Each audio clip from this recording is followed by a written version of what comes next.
How's it going, everybody? I'm joined by a guest today. Our guest is Nobody. How are you today? Pretty good. And yourself? Awesome. I'm fantastic. Thank you for asking. So, how long have you been practicing for? I think this year is 31 years. Almost as long as I've been alive. Awesome. That's a Yeah, decent amount I'm of time. probably older So, than I look. yeah, you don't look much older than 30, to be honest with you. Which might be it might be a sign of how well your magic works. um, Possibly. That's the way I think of it. so what got you interested in magic in the first place? So I guess to actually begin practicing magic as we know of magic today, I would have to say it was death. Pursuing the understanding of death and what goes on after that, and I guess depending on your beliefs, what happens before life, which could also be considered death. Yeah, according to Mark Twain, Mark Twain said something along the lines of, "I was dead millions of years before I was born and suffered no inconvenience, so Right. I don't expect any inconvenience afterward." Something like that. And what are some of your favorite types of science or magic to practice? Uh, I try to explore as much as I can. So basically, new things are always interesting to me. I like learning new things, Sure. but I focus a lot on Enokian. That's Okay. something that's really called out to me for as long as chasing a cat. But I would say since I discovered it, I mean, Enochian has really called to me. I do a lot of protection and healing magic in tandem with that.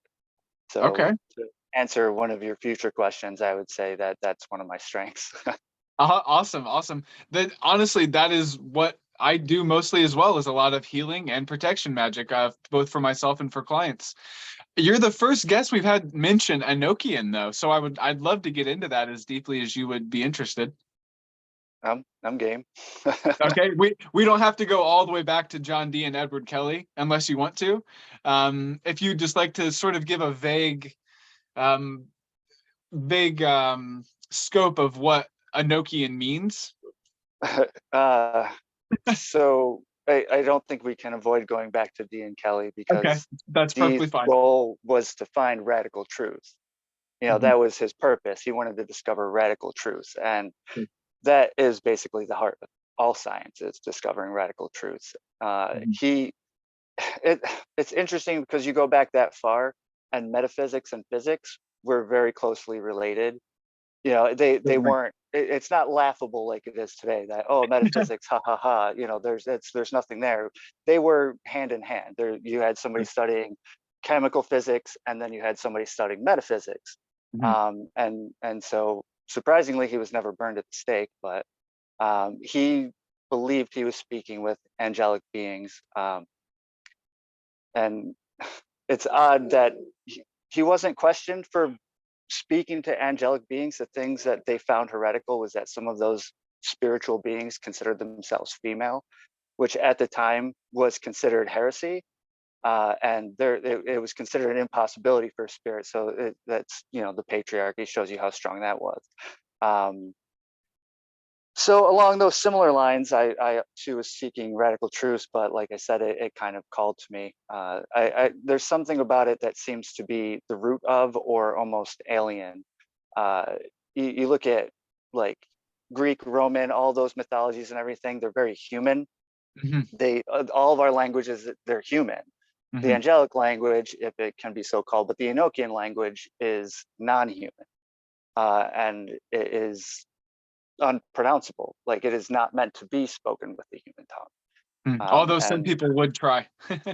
oh, I try. I do what I can. I've worked out Sure. my own method of making it more pronounceable so that it rolls off the tongue easier. I created a system of phonetic rules for it, Mm. somewhat stolen from how I don't know how many listeners are familiar, but with the ancient Hebrew, there's no vowels. Mhm. So you're, yod hey vow hey, you're meant to say it with the lettering, and then Mm. sometimes when you say it, the vowel of the letter is the vowel sound you make. Mhm. Mhm. So hey is H-E-H, so it has the E involved with it. Yeah, And so, you know, I've borrowed a little bit from that for the pronunciation and various other things. that You makes know, like sense. X from the Englishized version of Chinese, X is pronounced ja or Ja. jia. Yeah, so you know, I borrowed some things like that to make it far more So pronounceable. like Ejare Pei, for instance. Asia Arope, you know, Okay. Okay. Asia Aropa, Asia Aropa, Nanuta, Okay. um, uh, So Moro Hikam. Dialu Hake Tiga. Okay. Okay. Yeah. So That does some help to of sound a it's little bit better. similar, but it's not exactly, you know, so there's Mhm. slight tweaks because there's some overlap in, well, this made sense to the Golden Dawn, and it just happens to fit in with, you know, my own phonetics of it. But it's borrowing from different methods of Sure. pronouncing words that have no vowel sounds. So a little borrowing and a little imagination and a little tweaking, so it runs I think smoothly. I think that's the best way to perform magic. A little bit of syncretism, a little bit of originality, and you got yourself a powerful system And a whole lot of intuition. and a whole lot of intuition. Yeah. So, um, go ahead. Go ahead. oh, you can go on with the next question. No, I just We'll follow your lead. I wouldn't mind talking about how intuition plays a huge role in magic. I think a lot of people are afraid to go by their intuition because they're afraid that they'll be wrong because other people there's a concept called unverified personal gnosis that a lot of people use. That's basically subjective experience is another way to express that. And It's a it seems like scientific spin. yeah, absolutely, absolutely, yeah, absolutely. And I think more people could benefit from using their intuition. So I'm glad that you brought that up. Um, what are some least favorite practices that you're aware of that maybe you either don't enjoy doing or maybe that you don't agree with? Meditation's kind of a pain in the ass, literally. Isn't it? That's why it's so important. Yeah, exactly. But the discipline is unfathomably useful. Like, if you can sit for 5 minutes, you've just set yourself apart from probably 87% of the Earth's population. If you can just find stillness for 5 minutes, you know, none of this, you know, no shifting and getting Uh-huh. comfortable for five None minutes of of this. just, yeah, just straight. And that's it. You've set yourself apart, you know, discipline wise from about 87% of the population. It's hilarious to me that you said 87% because I would have said 78. And they're mirrors of each other. So Yeah, and I was stretching for that number. Yeah, that was kind of a intuitive thing, I guess, because that's interesting. So, what are some ways that magic has changed your life for the better? in every way I can think of. Um, Okay, next question. No, go ahead. yeah, I considered that because, you know, I'd watched some of the other interviews and I was like, you know, Okay, pondering that thought and thinking of parallels that I would be comfortable talking about or whatever. But so I obviously death got me into magic, so clearly you know, form of trauma, you know what I mean, I had to deal with death at an early age. So clearly that tends to do a number on somebody, and becoming a bully is not that, you know, much of a stretch. So I yeah, happen to be very empathic. You know, I feel a lot of what other people are feeling, like they don't have to say anything and I just know. sure. So as a bully, that means that I could feel the pain I was inflicting on other people. Right.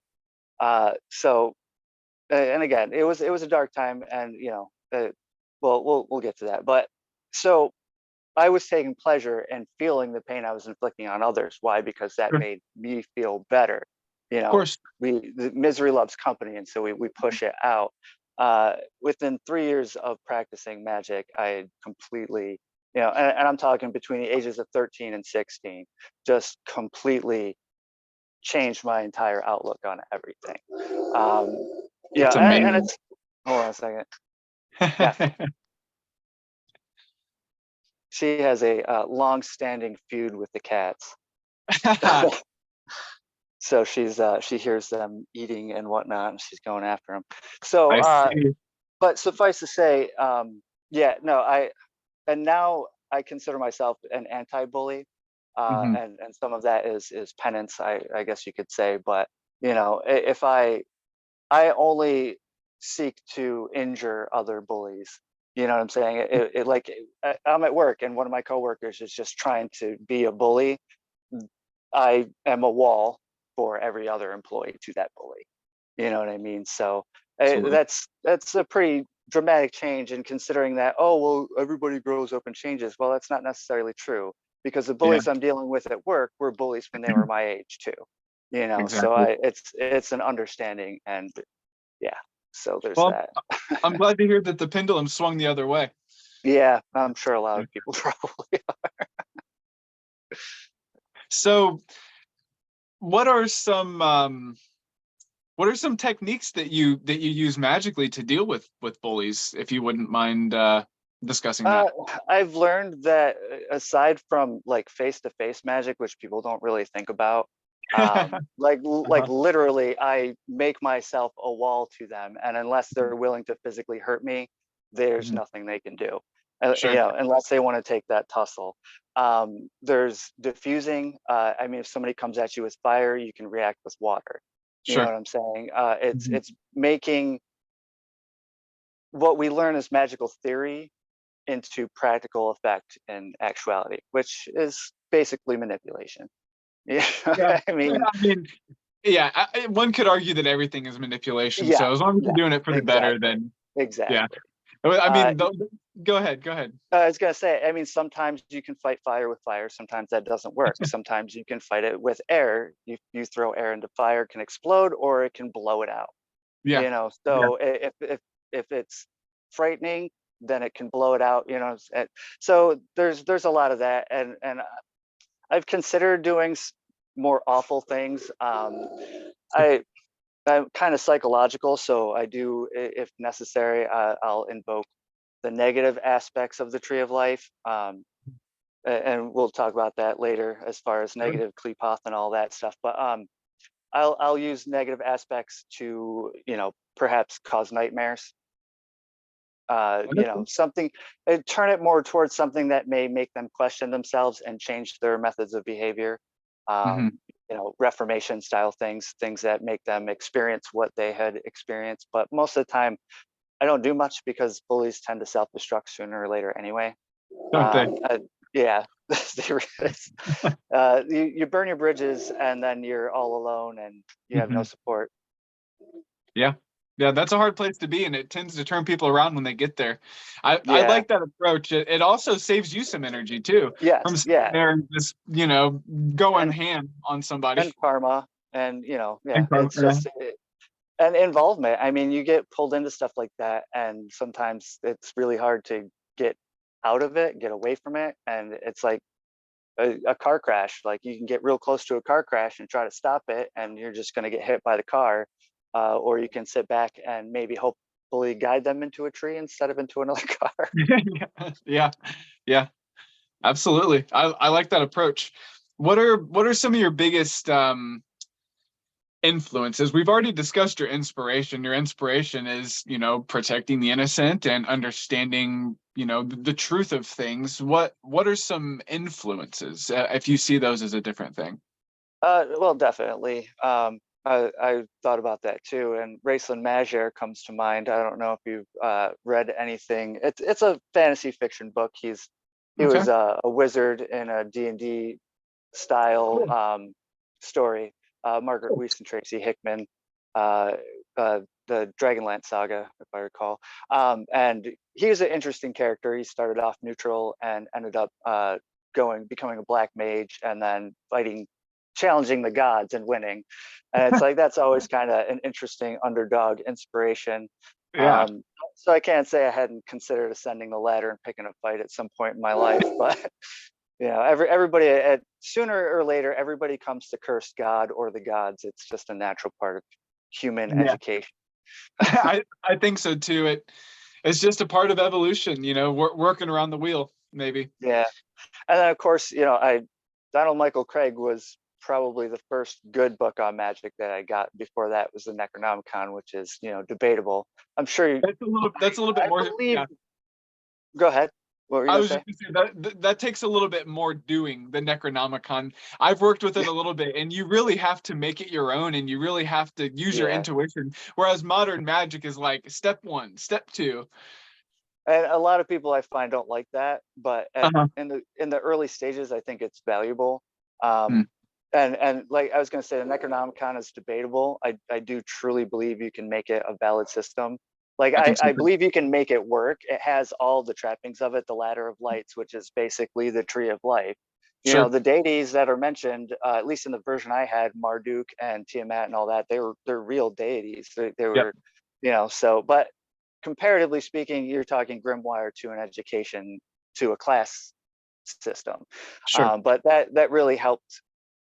His authoring style was good, and then Crowley kind of took it to the next level with his snarky humor and just belligerent disgust with what was, and I totally felt that.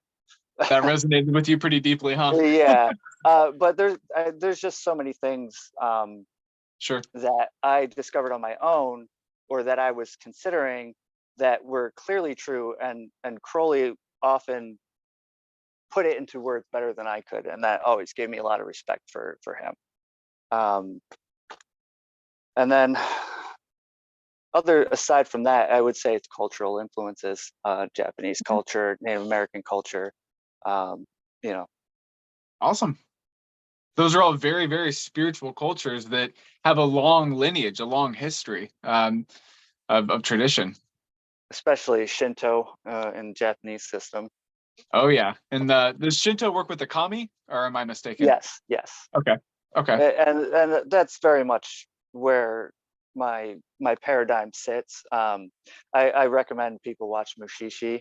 That's an anime that's very good, and I'm kind of somewhere in that realm, but definitely I guess you could call it, was it pantheism?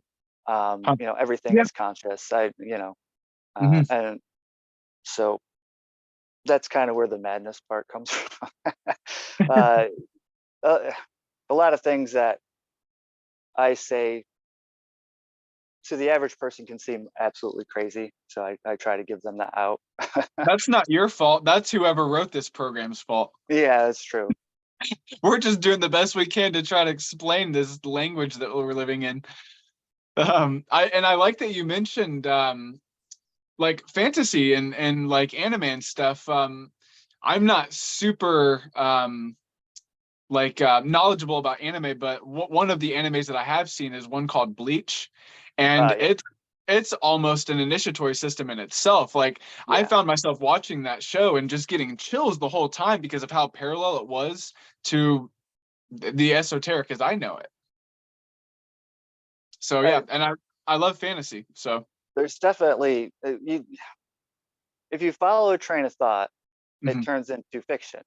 You know what I'm saying? If you follow any sort of endeavor and you follow it as a train of thought, it becomes a fiction until you manifest it into reality.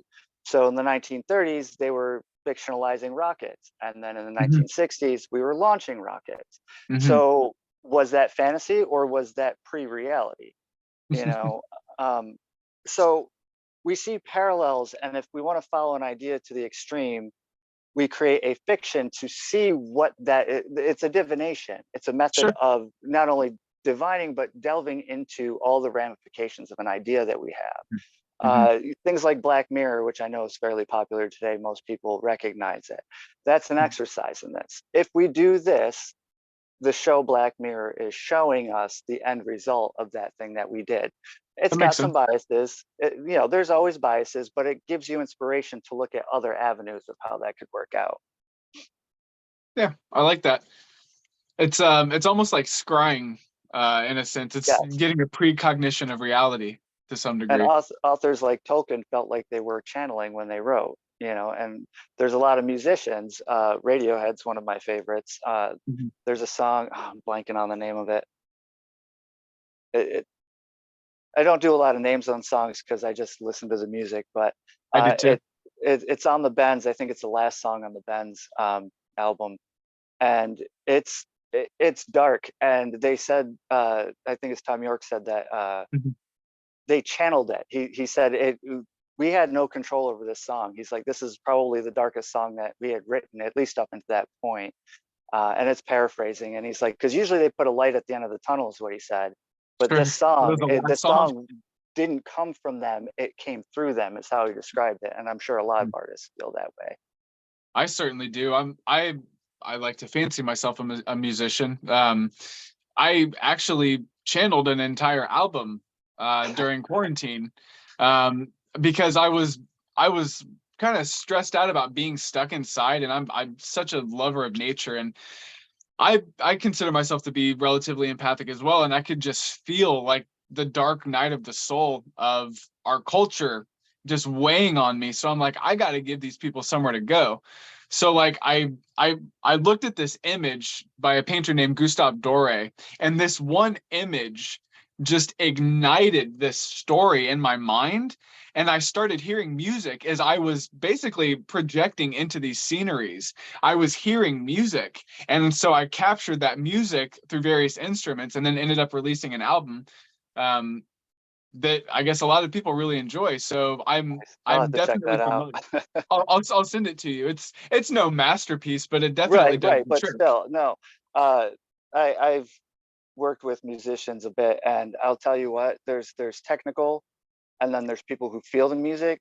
And Uh-huh. I would rather listen to a mediocre person group that feels the music than Hmm. listen to really technical people that are just too technical for their own good. So I've no, always felt that way as well. And it's funny too, anytime I've channeled music, something interesting always happens. For instance, on the last song on this album, there's an entire layer in the track that I didn't add myself. It's just this rogue frequency that sounds like a woman's vocals singing, just nice. carrying at the top of the track. And I'm like, That I would don't know probably where be this the came muse. from. Yeah, it's the muse, It's the exactly. muse for the music. Exactly. That's what I like to think too. I'll have So to keep an ear out for that. yeah, Nice. I'll send you that album whenever we get done with this. Maybe I'll even post it So in the description. I am an amateur musician at, that's being generous. But I bought a flute, a wooden flute. It's bamboo, and just I could never make one work, but I was determined to do it. For Hmm, some reason, I just couldn't get the lip shape right or whatever. But I got hmm, one, and like I said, by no means can I follow sheet music or could I follow somebody else. But I go out and I sit on my porch and I just feel. And so my suggestion to you is just feel nature and play the hmm. wind. You know what I mean? Absolutely. Like, and that's I feel, and then I play what nature is putting through me, and it's Mhm. pretty powerful. You can feel the air, the whole, like, it just changes. The Oh stillness, yeah, it's powerful. yeah. I actually play didgeridoo, and Oh, nice. I'll go outside and I'll start playing the didge, and the whole Mm. I mean the birds that are chirping will stop chirping, and birds that weren't chirping will start chirping, and like little rabbits will like stop and just like sit in my grass and like listen, because it's such an eerie sound, right? Like It's very interesting. Yes, I do like it. Some I've heard I got into a thing with the didgeridoo where I was listening to it. I love Spotify. I'm not trying to plug a bunch of shit, and I'm starting to think I feel like I'm plugging stuff, but you're fine. there's definitely ideas to share. But that's like the greatest thing ever. Like, I spent so much time not exploring music as much as I wanted to because it was so expensive. I mean, Yeah. we're talking 80s and 90s where it's $15 a pop for an album that you may or may not like, and all Uh-huh. you got to go on is the cover art. You know what I'm saying? So it's Exactly. like I never, and then I got Spotify, and it's just Yeah. been one nonstop musical exploration into everything that I could, um, raga music, hip hop, just Huh. everything. And I like getting into some of the older cultural sounds of like I said, Japan and uh, even like Ireland and stuff like that. But I I'm just sorry. Did jazz and everything. did you say rock or raga? Raga, I like love Ravi rock. Shankar. It's I so love rock. powerful. Dude, It's yes, so Rag by powerful. Ravi is my favorite rock. Rag by Yeah, Ravi, Rag Donnie. Ah, I love rock. I've never heard anyone else talk about raga before. it's So, so powerful. Like, it just instantly conjures images of smoke-filled, incense burning, candlelit temples. And anybody who practices magic that can't feel that, they need to dig a little deeper, in my yeah, opinion. are they practicing? Yeah, are they really getting anywhere with that? But All right. those moments you're describing with the didgeridoo, I mean, all spell casting, whatever aside, that harmony, that consciousness of what is actually around you, to me is the most important reason to practice. Those moments Yeah. of just the universe is moving with you and you are moving Mhm. with it. And yeah, Yeah, you become speak attuned that. to like, yeah, exactly. You become attuned to the spirit of the space and you just become one with it and it speaks through you. Yep. I love it. Yeah, I'll have to send you some of my favorite rog as well. Yeah, After definitely. this. I have a small one, which when I say small, it's like 6 songs, but each song's 20 minutes long. Yeah, I mean, I've talk got a about the playlist of original like 12 jam songs. bands. Oh yeah, like uh, Fish and the Dead. yeah, Uh-huh. and it's like Raga's been doing that for what, 2,000 years? I don't Yeah, know. a millennia or two. Awesome. Uh, So what are some of your what are some practices that you would recommend for beginner to intermediate level practitioners besides meditation? We so talked about how important that was. beginning, and this is what I kind of wanted to start my videos, my system teaching, and it was overlooked, and I stumbled upon it through Mhm. somebody that I was talking on AOL. So that's how Hmm. far back we're going. Yeah, I Uh, hear the dial up now. America, yeah, exactly. Um, and he was taking acupuncture classes, and he taught me, and he discussed the technique of sensing your own energy. Mm. And I had stumbled on it on my own, but then when I realized how easy it was, and then how much it clarified to me what my own energy felt like, Uh-huh. um, it, it it is absolutely the first step and absolute cornerstone that I feel like is not in any of the books that I've ever read, is to understand what your own energy actually feels like. Not imagine it, 100%. not will it, just you have to learn what it feels like. And Mhm. I was holding a class, I was running a class with a couple associates of mine, and that was the first thing we did. And all these people that came, to the spiritual study class, none of them knew anything about it. They were That's completely crazy. blank slates. And within 3 classes, they had identified their own energy, learned to move it, and then we were practicing moving it to each other. And Mhm. at that point is when I learned that what I thought I was feeling was my awareness of how energy feels like. It was actually, that's when I realized that was my personal energy signature, and everybody else's energy signature is different. Uh-huh. And everybody there could tell the difference between each person's energy signature. That's remarkable. I'm blown away as well because one of the first things that I teach is etheric awareness and how to manipulate, how to expand and contract the etheric body. Because I will say so much of my magic, all of my magic uses that concept, whether I'm astral Right. projecting, whether I'm enchanting a talisman, whether I'm healing somebody, I'm using that etheric force. And one of the times that I feel like I advanced as a practitioner was when I learned to connect the astral and etheric worlds. It was like a bolt of cold lightning just connected all of the worlds. And I was like, oh, here I am.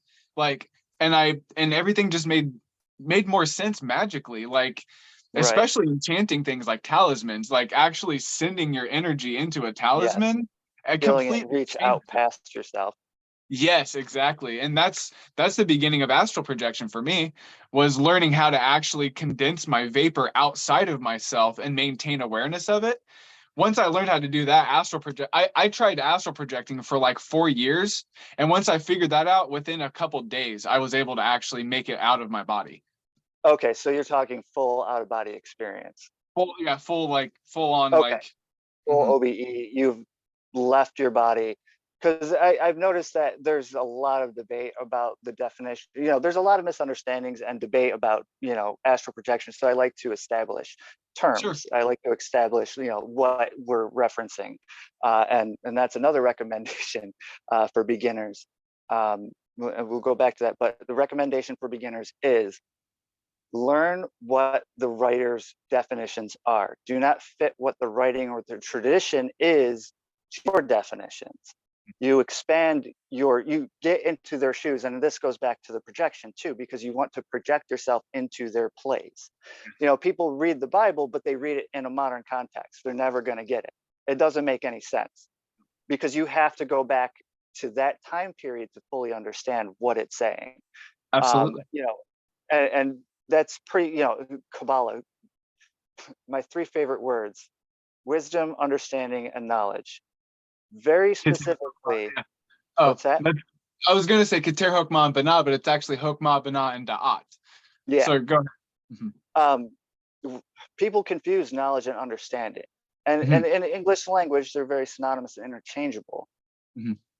I took the time to try and learn. They chose those terms, and whether they translate well in English or not, it doesn't matter, because my definitions of those words are based on my experience with those sephira, not that the Exactly. sephira are based on my definition of those words. And Exactly. there's a lot of wordplay and turning things over in your mind.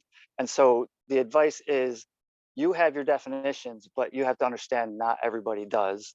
Mhm. So expand and grasp what their definitions are as we move forward. But going back to the astral projection, I think the Golden Dawn style, especially Regardian stuff, for them, astral projection was scrying in the astral Right. vision. Yeah. Yeah. So that's why I was trying to get where you were with I that, because appreciate there's a that. I appreciate that. huge Yeah. difference.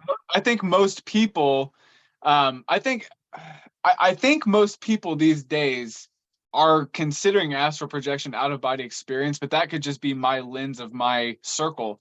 Yeah, I always say that context, I think that's true. yeah, I think context is the first rule of translation. If you're going to try to translate something, you have got to have context, whether it's another language or another time period. You need context, otherwise you're going to miss Mhm. something. And I love what you said about defining your understanding of the Sephira. I can't remember exactly how you said it. I'm sorry, No, but that's fine. basically, Paraphrase by you all didn't means. define the Sephira based on your understanding. You defined your understanding based on the Sephira, or the Yes. Sephirot rather. And that's where I derive my understanding from, is path working, existing in those spheres, letting them communicate and coming into attunement with them. That's how I began to understand understanding versus wisdom and Right. knowledge. Right. Hmm. Yeah. Excellent. So path They, working they is make it something. pretty clear themselves. Yeah, absolutely. Yeah. Through imagery, through sensation, through auditory And that goes, communication. it goes back to what I saw in some of the other your other interviews too. You're discussing science and what magic is, and magic is experiential science. Mhm. You know, you can't it, you can't convey your actual mental experience to anybody else, no matter, you know, Right. even in a scientific experiment that's supposed to be objective, there's always subjective input. You know, there's Absolutely. so it's an experiential science, and if other people experience the same phenomena, then it is now objective and no longer subjective, even though it's based on actual experience. Exactly. And that might be the difference between personal gnosis and, or verified personal gnosis and unverified personal gnosis, or group gnosis. I don't even know what they're calling it these days. These kids have Yeah, so many yeah. definitions just for anyway. You What are crazy kids. I know they're always trying to be new about stuff, but nothing is new under the sun. Everything is cyclical. Well, I What get it. is You know, with science and whatnot, you know, Mhm. but we'll get to that. What are some difficulties that you've come across as a practitioner? uh, I would say that the hardest part is having a absolutely phenomenal experience and realization, and then having the vast majority of the world trying to drag you back into the mud. Yeah. Like literally, they see it, they know it, and I can't tell you how many times I've just been beaming, and I know I'm beaming, and they recognize it, but they don't know what they're recognizing, and the animosity and fear and Jealousy, it's difficult. envy. Yeah. And you know, what we call mundane. I mean, I was having a discussion with somebody on Reddit about mundane. We were talking about ritual clothing, and you know, they were saying that they make everything in their lives magical. The mundane is magical, and I don't disagree with that. I do agree that the mundane is magical, Mhm. but it's also possible to make the mundane mundane, and that's what materialism does. Mhm. It's buy this because you got to have it. Why do I have to have it? Because we said you got to have it, and it's like, Mhm. well, that's not really a good reason. Mhm. That's the epitome of being mundane. You know, Right. you got to have it because somebody told you you got to have it, or because it's a status symbol, so you need to pretend you have the status. Mhm. That's that's making things meaningless. versus appreciating what energy goes into your work and what your work produces and how that work goes out and changes all of reality, you know. But I forget where we're going with that. I kind of rambled on. We were just talking about difficulties, but Oh, you yes. raise an interesting point. You raise an interesting point that I'd love to address about materialism. Are you familiar with the works of Rudolf Steiner at all? Vaguely. I'm familiar with his name. I haven't really read much of his stuff. Well, I'm only vaguely familiar with him oh my gosh, it's been such a long day, forgive me. I've No, only that's been fine. vaguely familiar with him through someone named Robert Gilbert, Dr. Robert Gilbert, and he was talking about how one perspective of the tree of life is of a Luciferic, Ahrimanic, and Christic perspective.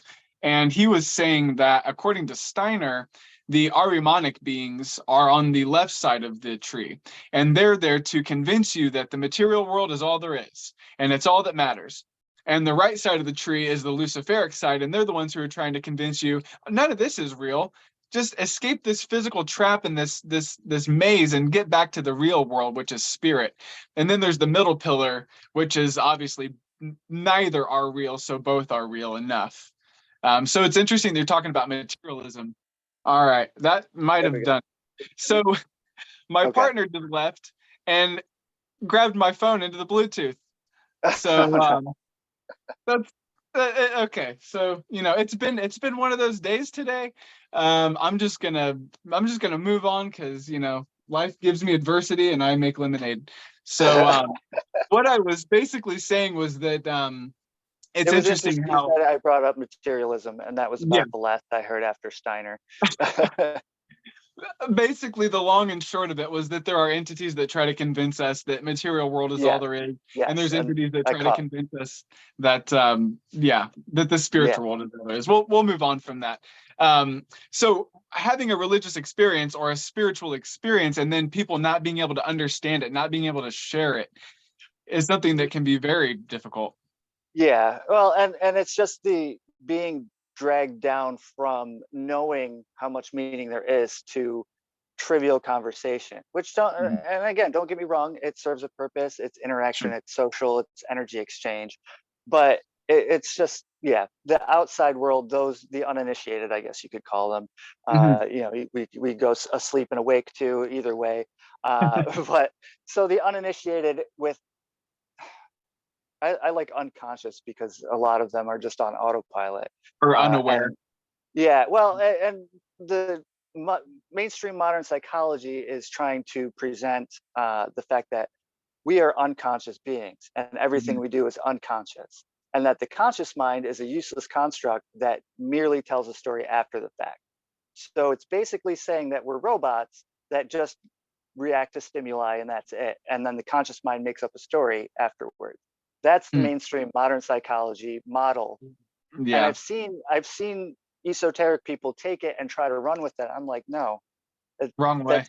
And there's like one scientist who's trying to combat that with showing that it is the conscious mind. Yes, we do get into patterns, we do set things, we and we can go on autopilot. I autopilot all the time when I drive, it's fine.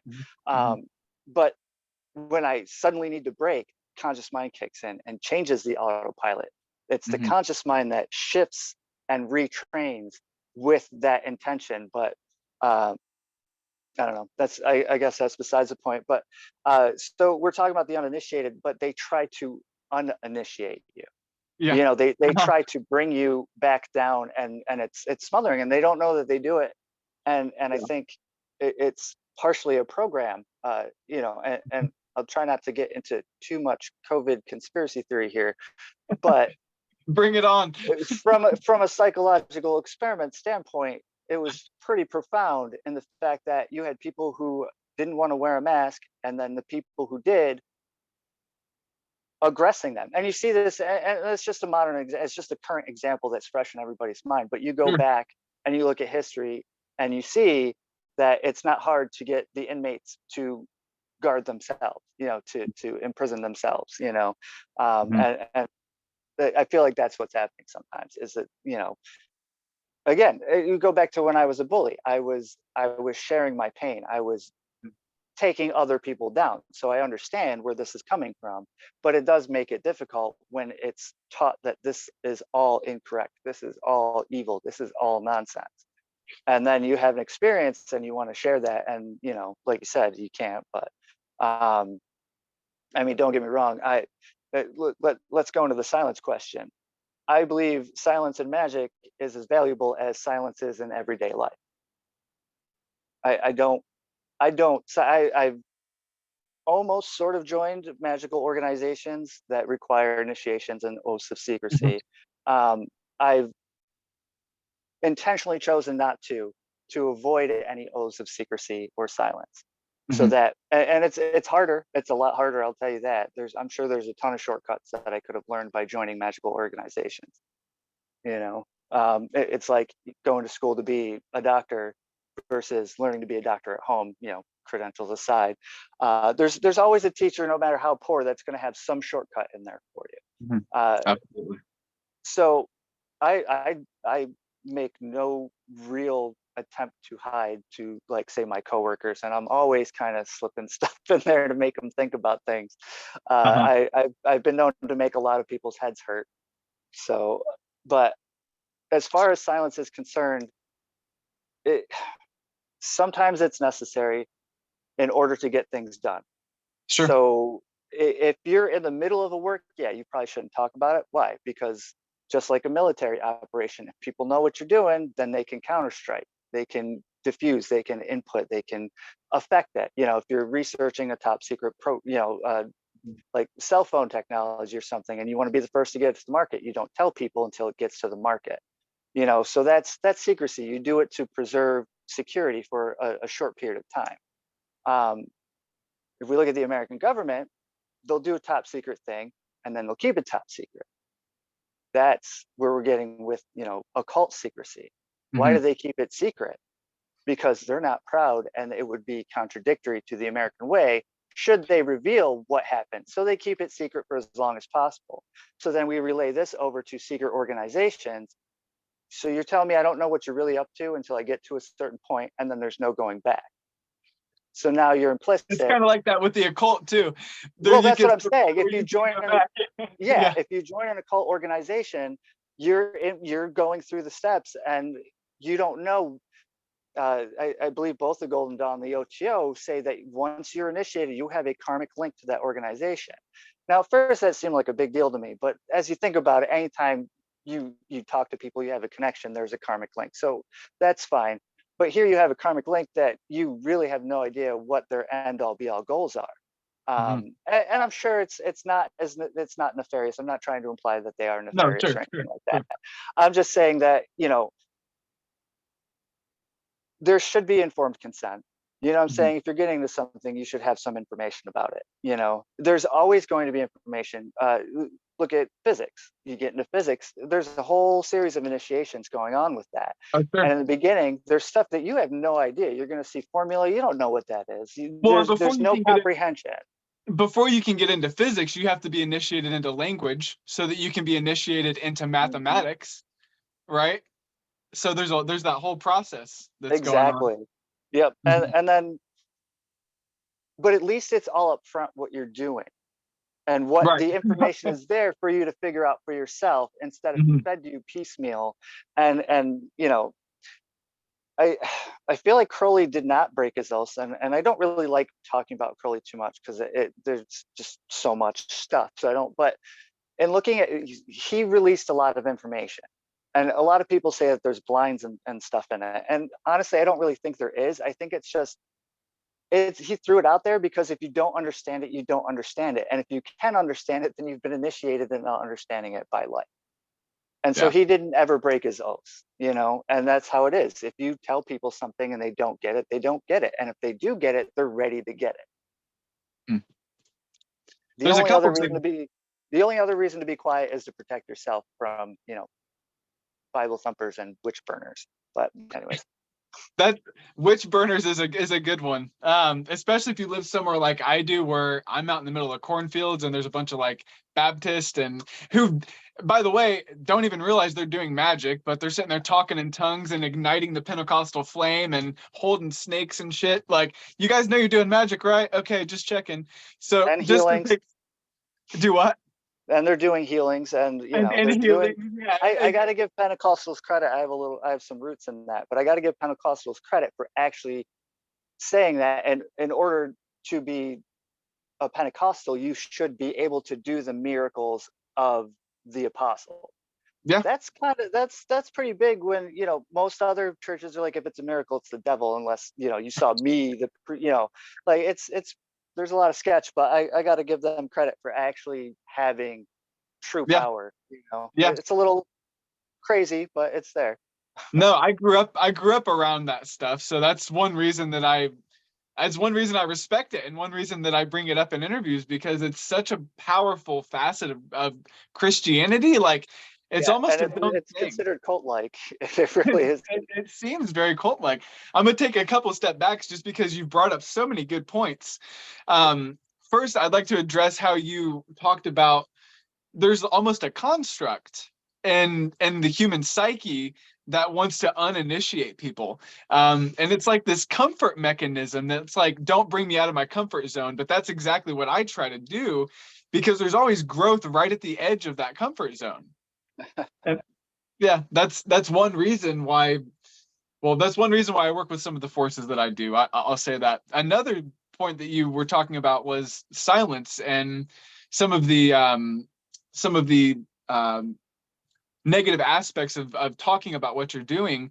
What you mentioned about people being able to interfere is certainly a big one. One reason that I like to practice silence is also because when you talk about things to other people, your brain is simulating them like it's already happened, and it starts to release dopamine and neurotransmitters that make you think it already happened, which rob you of the volition and the will to perform that task for a longer period. And then there's also, if you talk about things with other people and you're still and you're either gullible, too gullible rather, or you're an intermediate or beginner, people can change your mind about things and introduce Yes. doubt, things Yeah. that are true. So just wanted to supplement that. You can't And be is psyched out if your opponent doesn't know there's something to psych you out about. It's exactly. basically, yeah. Yeah, absolutely. And the last, I guess, backpedal that I'll take is as far as silence toward an order goes, I have been initiated into an order. I'm no longer a part of that order. Where I stand on my silence with it, and I feel this in the heart of my bones, I don't feel bad about talking about things I learned in that order that aren't specific to that order. If the Right, order right. came up with it originally, so like I'll talk about my initiation process because it's borrowed from a lot of other processes, Rosicrucian and Golden Dawn, but specific words and phrases and gestures, I do still keep silence on those because out of respect for the people who trained me, I respect them, so I want to do right by them. I was initiated as a Minerval of the OTO, which Okay, is a welcome guest. sure, And sure. that initiation I won't speak of. And Mhm, there's good reason for it. mhm. And I value that. And there's, and again, it's like a trade secret. You know what I Sure. mean? Like, that's theirs. But Mhm. everything else that I've discovered on my own, and honestly, I feel like it wasn't really all that enlightening. I mean, it was I don't know. interesting. It was powerful, but like it was not really anything new to me. So, but yeah, and again, it's the same thing. I totally respect their wishes, but I have no desire to continue on in that line. Yeah, I felt like They're great people too. I felt very comfortable with them, very at home, and we had some really really great discussions. sure. Like I said, I don't mean to badmouth any organizations Mhm. whatsoever, but more recently, and if you follow my Reddit account, you'll see me disagreeing with many people, and at the same time, in those disagreements, uh, I've been shushed, not just on Reddit, but I've been shushed when I start talking about certain aspects and suggesting certain practices, Mhm. hinting that you shouldn't be talking about this to uninitiated people, and I'm like, I'm not initiated, so I don't care. Yeah, You know? exactly. Yeah. And I've left chats and I've left groups because it's just like, if that's how you're going to be, I'm done here because I can't help unless I can talk to people. So Yeah. Nothing against the magical orders. I think that it was just that me personally, my level of development at the time was more advanced. And the thing about an order is when somebody is an aspirant or a celebrant or an initiate, you don't know what level they're at. So you have to start them at the beginning, which is yes, yes, perfectly fair. But I felt like I was ready for high school and they were sending me back to kindergarten. And I wasn't ready to do that. And perhaps that's an ego thing. I'm fully willing to accept that that was an ego thing. But ever since I left that order, my life has just propelled into where I feel like I should be. So are everyone out are there, you familiar with the DKMU? Are you familiar with that chaos magic group? I don't believe uh so. Ellis. Are you familiar with Ellis at all? No. Nope. Well, there's an offshoot of that group that I stumbled on Facebook that's pretty interesting. Cool. It's I believe it's the AAO is the offshoot, Hmm. and and they recommend going back to the beginning and Hmm. starting over from time to time, and it's a pretty interesting philosophy. Yeah. But I get what you're saying. Sometimes, and when I discovered it, I was in no mood to start at the beginning. But it is there. I have started over several times, I so have I I have wasn't. as well, three Yeah. times, and I'm So glad that there I did is each value time. to it. Yeah, absolutely. It allows you to re-examine the foundation and kind of shore up any decrepitness to the foundation. Yeah. Yes. Mhm. And things that you missed, and just Things that you missed. reestablishing connections that may have Mhm. faded. Yes. Um, Yeah. and then going back real quick to what you're talking about Mhm. with speaking about things too. I use very energetics. Like, energetics for me is the best way to explain everything. Like, Okay. that's the time that I find most useful.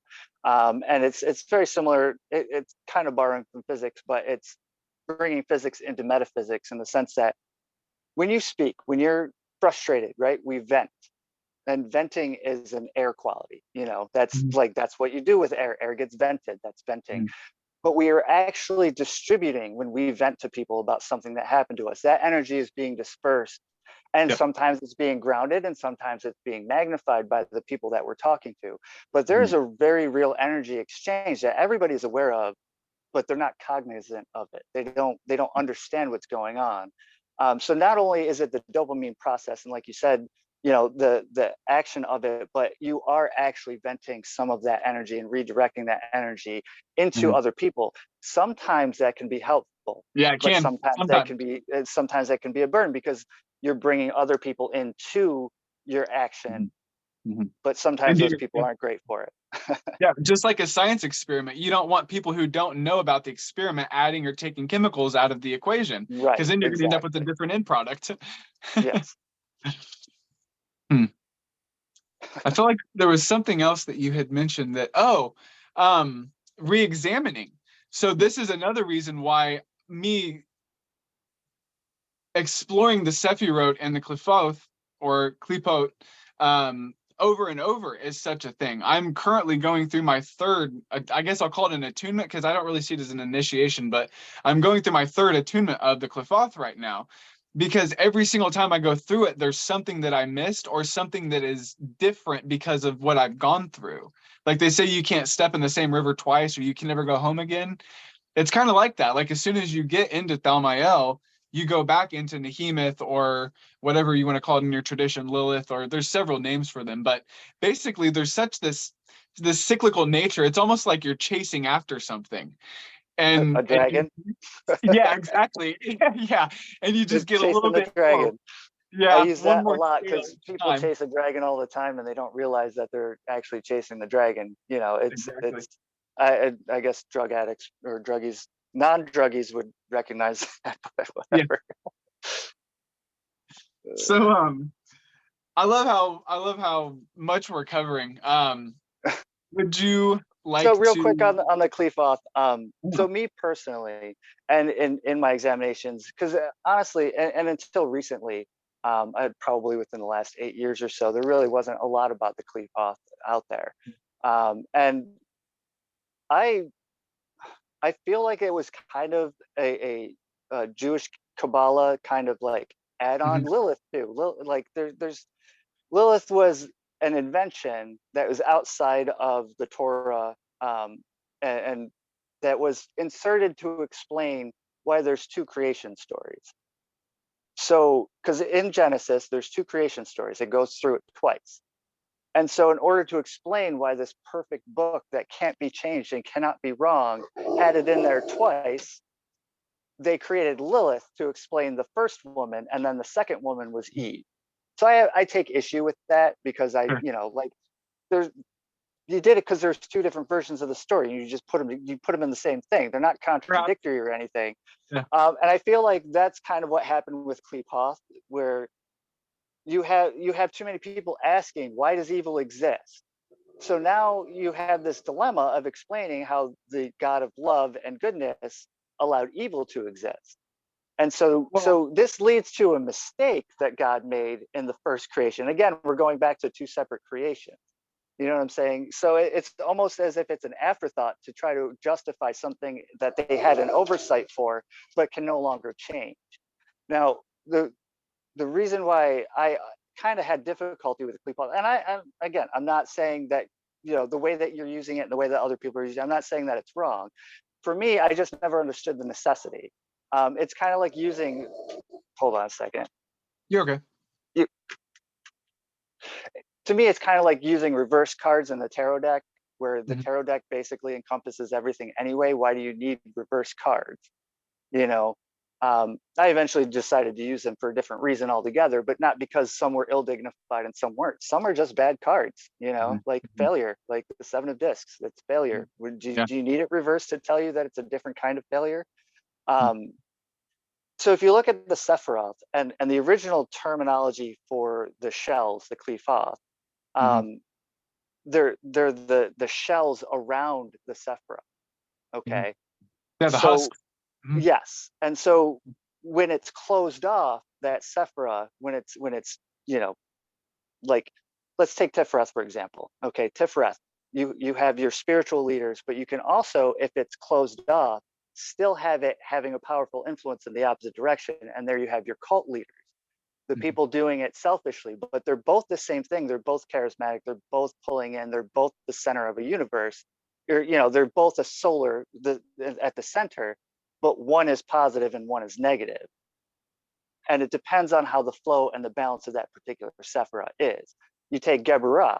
Geburah could be Hitler in the level of severity, or it could be a mother defending the child in a more proper level of severity. You know what I'm saying? So the way that I've come to understand it is that they are the same thing. They're one and the same. I don't believe there's a tree of life and a tree of death. I just believe that the tree of life encompasses all of it. I And agree. it's that they are just in a positive or negative state of being, and again, that depends on the individual. But you can see, like, when one is deteriorated, is it any different than what we would call the Qliphoth on the tree of death? Now, you could also, and going in line with that, you could say that the entire tree of life is the tree of death when it's not energetically, when it's not properly energized and going through, because it's a dead tree. And so we're taking the dead tree, which is essentially what you guys are doing anyway, and converting it into a living tree. If that makes any sense.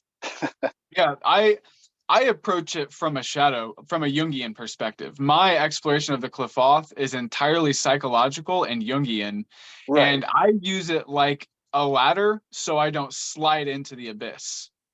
I use it step by step to examine myself and my surroundings. I wasn't going to talk about this, but here we are. Last night was my first night in Golakab. I actually got in a fist fight today. And you can say, oh, you were... You don't look worse for wear for it, so good job. I don't know. The only thing I can think of is I was evoking Asmodeus last night and asking for his blessing and his protection. And then I got in a fight. Is Asmodeus on the Qliphoth, or is that... I'm curious if Asmodeus So is one of the Qlipothic deities. Asmodeus is the archdemon of Golakab, which is the Oh, adverse gotcha. of Gebera or Gevera. Okay, yeah, that's So what I was going with. Okay, yeah. the only thing I can think of is that because the only mark on the guy hit me with a metal tumbler, like Yeah, canteen thing, across my jaw so hard that my jaw cracked, and the only mark I have is on the inside of my cheeks from my teeth. right. And I hit the person several times, and I don't have a single scar or cut on my hand. The police were called, and they I was were gonna say, looking at hopefully me. this won't be evidence against you, but you're good. No. He threw the first punch. There were people recording it. There were several witnesses. He ended up fleeing the scene because I think he was on drugs.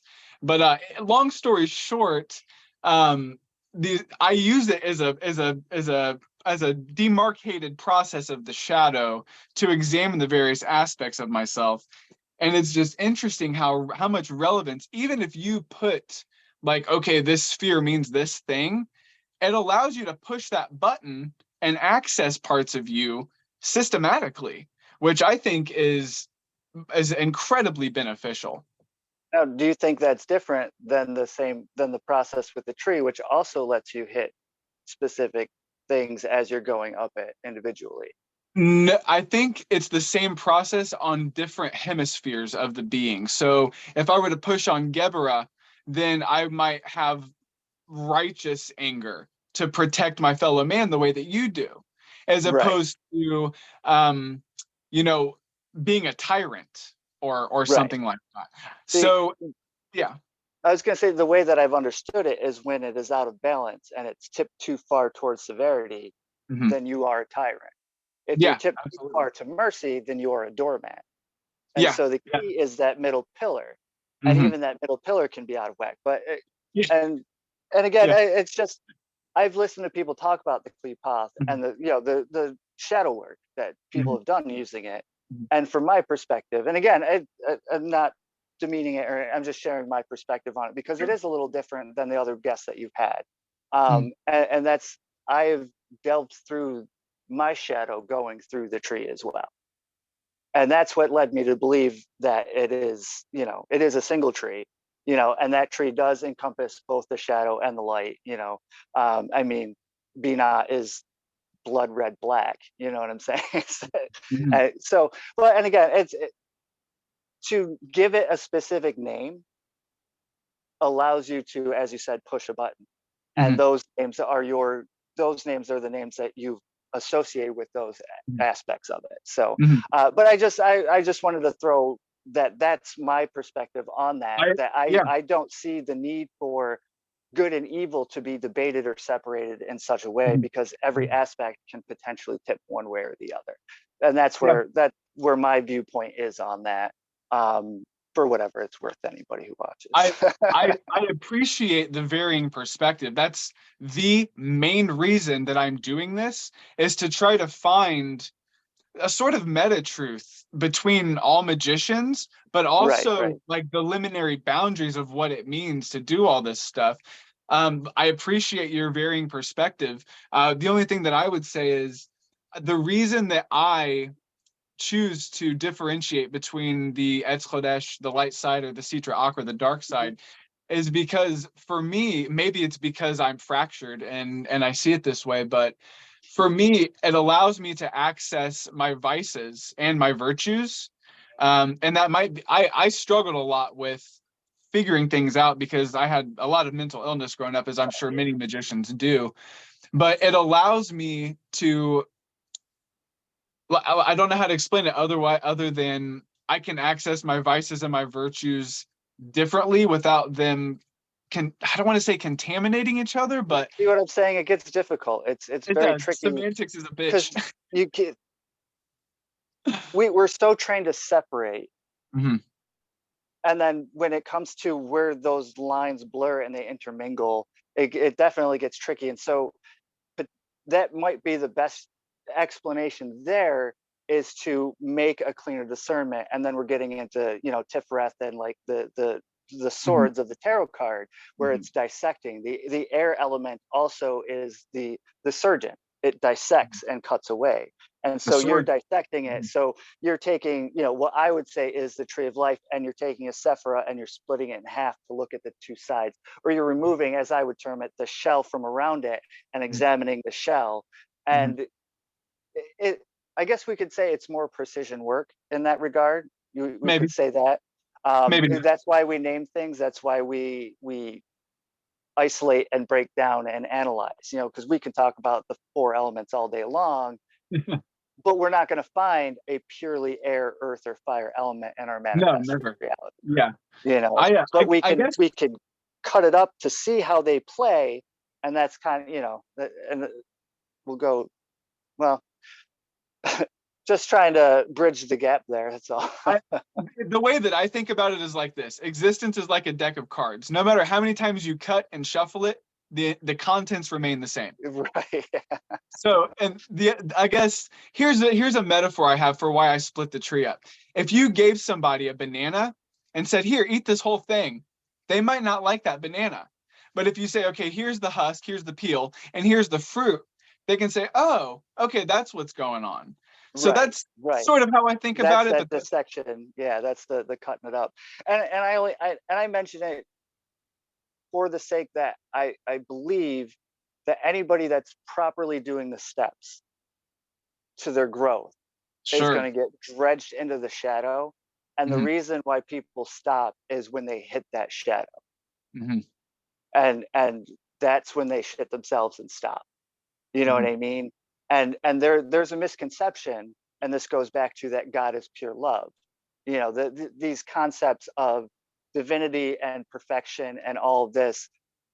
There's a ton of people out there that think it's going to be all joy. I read a lot of comments, but there's definitely, and again, I slammed against this at an early age, where you think you're going to take a spiritual path, get enlightenment, and then everything's going to be happy and great. But the Dalai Lama is still going to die. It's the Dalai Lama still might get a disease and suffer, and he's still got this empire that he's in charge of that I'm sure doesn't always work great. He's still got to deal with China coming to the borders of Tibet.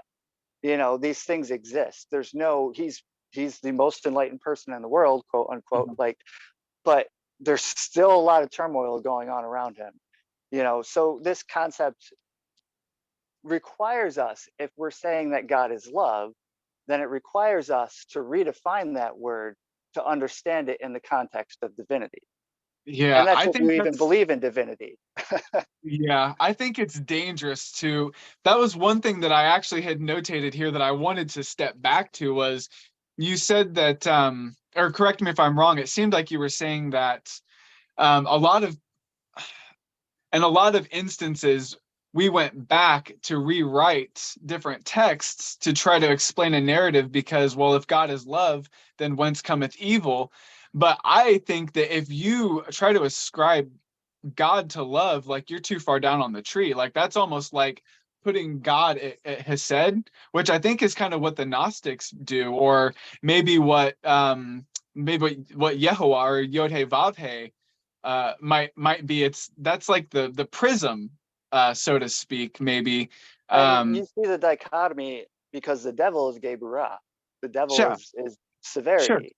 Sure. And yet you see so much fundamental Christianity that is very controlling and abusive, coming from Hesed, which is the mercy, but then that mercy becomes violence because there's an imbalance, there's a discrepancy, there's a split, and that's what I'm saying is either way you tip on that scale, you're gonna thereby cometh hurt. You're gonna something bad is going to happen if you can't balance the two.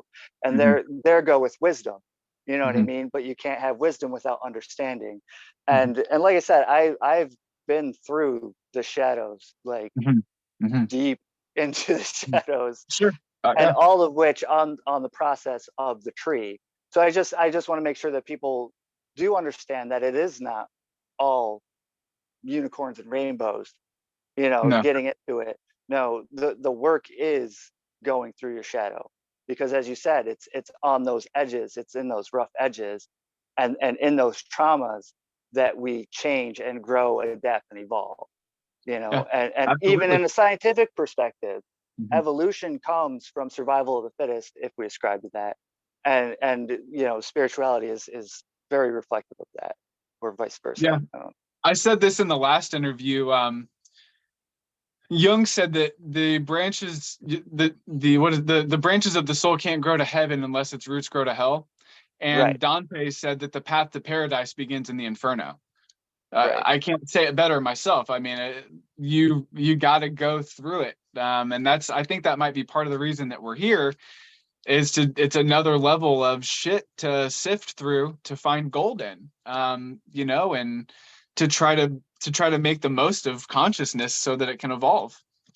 I, That's I don't know. like, yeah. I was I once very focused on the idea of Buddhist annihilation. You know, I Sure. just like, Yeah. this is my last life. I'm done with this. Sure. Yeah, I'm But about there myself. then about, I don't know, 6 or 7 years later, I understood that, you know, I I came to the Bodhisattva. understanding that somebody who claimed to be a member of the OTO. We were talking about zero, 2 equals 0, or 0 equals 2. I guess it goes Uh-huh. both ways. It does. And they said, I discovered, you know, you come to find out that 1 equals 0. Mhm. And I contemplated that for a little while, and that has become my core understanding, that one Mhm. equals zero. And Interesting. in order for something to exist, it must there must be something else. Yeah, You absolutely. So zero, nothing cannot exist. Mhm. And here we're getting into deep esoteric stuff. Sure. Nothing cannot exist. It can't exist. You can't Mhm. get something from nothing. Right. So that means that our concept of nothing is actually one. Mhm. It's no thing. Yeah. It is all things and no thing, because it's uniformity. You know, like if you took all of the photons in the galaxy, you know, in reality, all the photons, and they were all the same wavelength. Doesn't Mhm. matter which wavelength, that they were all the same wavelength, we wouldn't have light, because there would be Right. no differentiation to Right. perceive it. You know, Yeah. we call space nothing, but it's something. You Oh know yeah. what I mean?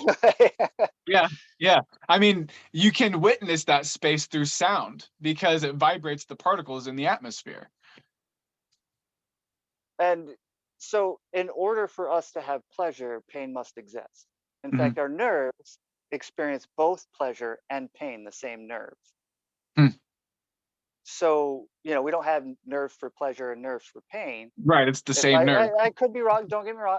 I'm Sure. not, you know, not that medically adept. I'm fairly medically adept, but I do believe the receptors are, you know, it's gentle, you feel it gently, and that's pleasurable, and then it's harsh, and that's painful. You Sure. know, it's all the Which is same a thing, but there's degree a in and of spectrum. itself too. Yeah. Yes, exactly. Mhm. So in order for us, so is it good and bad? Is it love and hate that we I don't experience think what we so. experience? Or is it Mhm. love, and this is the cost of that love? Like, Mhm. we are given pleasure, but so if you think about the angels, and again, I do have solid Christian background, but also have debated endlessly with Mhm. Christians to try to, I don't know, Same. unconvert them, I guess. Yeah. But also Uninitiate them. sharpen my own understanding. It's also to sharpen my own understanding, you know, to see and understand where they're coming from, and then weigh and balance and check, and, you know, um, but if we believe the angels were created in the beginning, and they were just boom in heaven, pure joy all the time, would they appreciate it? Could they even understand the concept of pure joy if it was all the time? That was all they ever experienced? Let's say we removed what we call pain right now, right? We would still be left with varying levels of pleasure.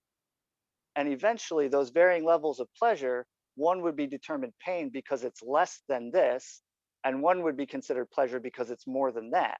So Mhm. even if we removed all things that we call pain and only kept all things we call pleasure, eventually one of them would become pain and one of them would become pleasure. You know what I'm Mhm. saying? Because it would be Mhm. less than, and so it would be less great, and that would be hurtful because it's not as great as this. And then you have people who feel that pain is pleasure, and that's a whole different thing that we don't really have to get into. And then But there's there's a people lot that of, can't feel pain at all. yes, and those people who can't feel pain also, I believe, don't typically feel any pleasure either. No, I don't think so. I don't think they do. And that's a very rare case, but it does exist. Okay. But so here we have non-existence, which I guess everybody would think is great at this point, in their lives. A lot of A people lot of think that's people might, great. yeah. Or do we? So it's no thing. There's no differentiation. We experience the same thing over and over and over. Most people listening to the same song over and over and over would be driven mad. So if you're experiencing the same thing over and over and over, does it make sense to take a break from that madness and incarnate to experience something different? And isn't that a gift? Hmm. But that's just one way to look at it. Yeah. Yeah, there's a story that talks about how if we were in paradise all the time, we would start smashing plates and cutting ourselves just to experience something different. The human condition. It's crazy. So we're in such a unique place as humans, though. We're the portal between past and present, and here and there, and now and then. We're juxtaposed right at the X, Y, and Z. That's such a magical place to be. That rhymed. So, what are some things to avoid as a practitioner? Ugh, putting too much stock in anything, I guess. That's a good Um, answer. yeah, especially any type of teacher, any teacher. We're all human. That's Hmm. why I'm nobody. You know what I'm Hmm. saying? I mean, for all whatever wisdom I have to offer, or whatever I have to share, I'm nobody.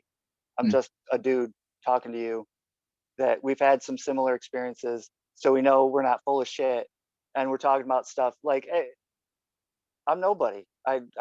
And so is everybody else. I And love it. so Yeah, just do your thing, I you love know? it. It's funny because you say nobody, and I have this joke name for myself that's I'm all of us. And it's like I'm all of us, but Yeah, it's the same thing. It's like if I'm all of us, then I'm not anything, yeah, you know. But it's exactly. like Because one equals OMAL. zero.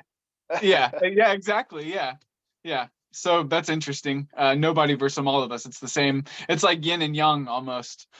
Yeah, we put people on pedestals and don't respect the position, respect the person. Hmm. And that's like going back to elementary school, because I got started at 13.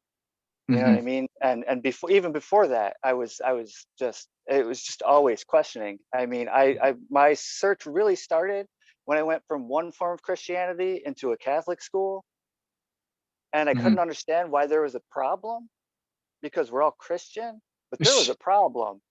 There was definitely a problem.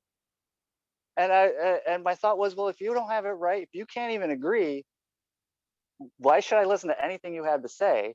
And then Absolutely. from there, it's just, so you're a teacher. What does that mean? I don't have to respect you. If you don't Hmm. respect me, I have no reason to respect you. You're Right. a principal. I don't care.